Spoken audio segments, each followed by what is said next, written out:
Stay at Work Kentucky presents Promoting an Inclusive Workplace, featuring Dr. Phillip Rumrill.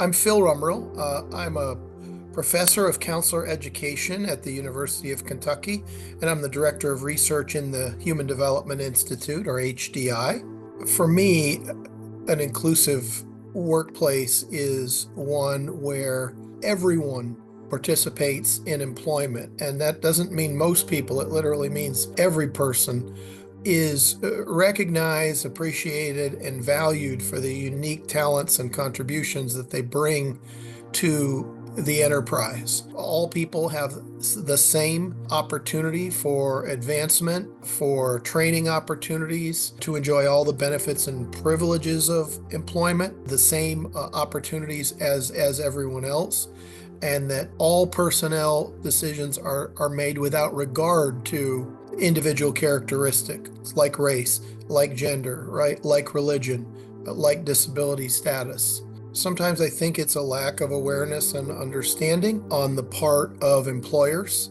We know from empirical evidence that as much progress as we've made in making our workplaces fully inclusive of the disability community, that stereotypical and negative attitudes about hiring and retaining workers with disabilities persist.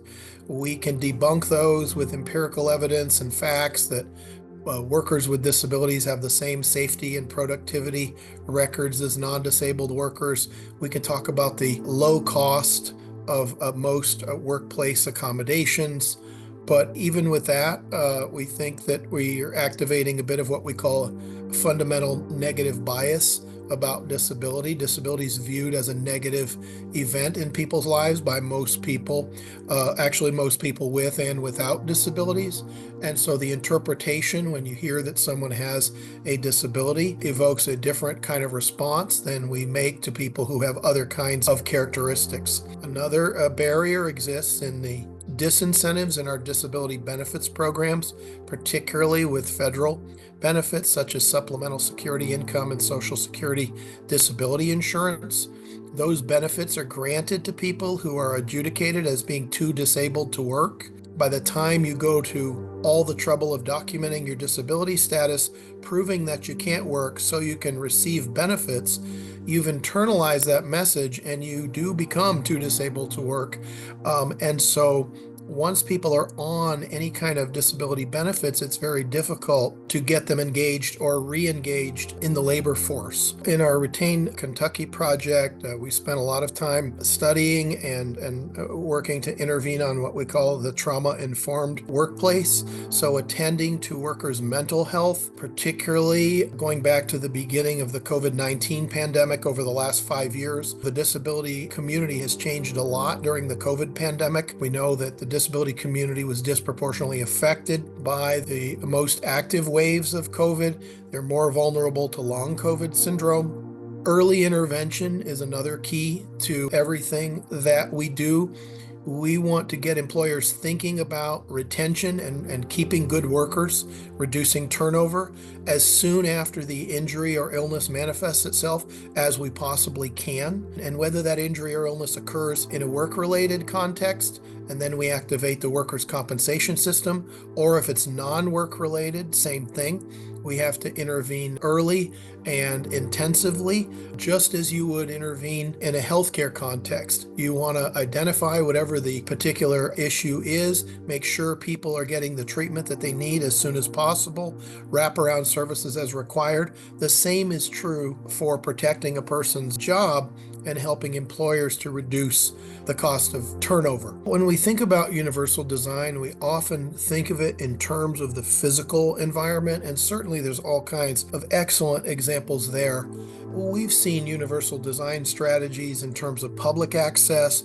If you go to hotels, shopping malls, movie theaters, restaurants, you see a lot of universal design in terms of physical accessibility, all over the place. But we also see a strong emphasis on universal design in terms of employment policies, in terms of the availability of accommodations. During the COVID-19 pandemic, we learned a lot about telecommuting, working from home, virtual work, how to engage with people as we are here today using information and communication technology. Working at home and telecommuting used to be often a disability specific accommodation, but during the pandemic, it was the only way we could keep many people working. So we've had to universally design and implement our policies and practices, and making what we used to consider to be disability specific accommodations just simply the way that we do business. So we know about elevators and curb cuts and drinking fountains that are at the height where a person who uses a wheelchair, can access them. We know about the widened doors and accessible restrooms and all of that. Not to minimize those are very important. But I see a lot of the growth in universal design happening in terms of accessibility features in general use technology, and also regarding the accessibility of employment related and personnel policies. This is not a political platitude for us. It is a moral and philosophical one. And we also really just believe that organizations operate best when everyone's point of view is heard. Organizations run better when everyone's point of view is valued and appreciated. When people feel a sense of belonging at work, they tend to keep those jobs. They tend to be more satisfied with those jobs. They're more productive on those jobs. They perform their jobs more safely. And that has a direct bottom line effect on the employer's productivity as well. So there's a public relations and we think business bottom line benefit to doing the right thing. And we really see this as a moral imperative, but one that it benefits all people. It benefits the worker, benefits the employer, and benefits society as a whole. We are better off when people with disabilities are fully participating in all aspects of the economy and all aspects of society.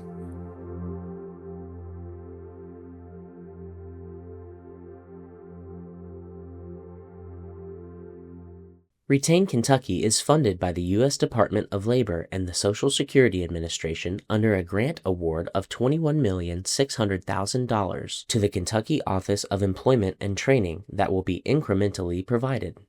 100% of grant funding is from U.S. federal funds.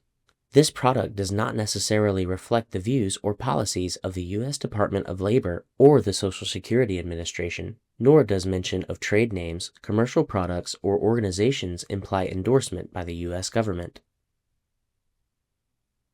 Please visit us at stayatworkky.org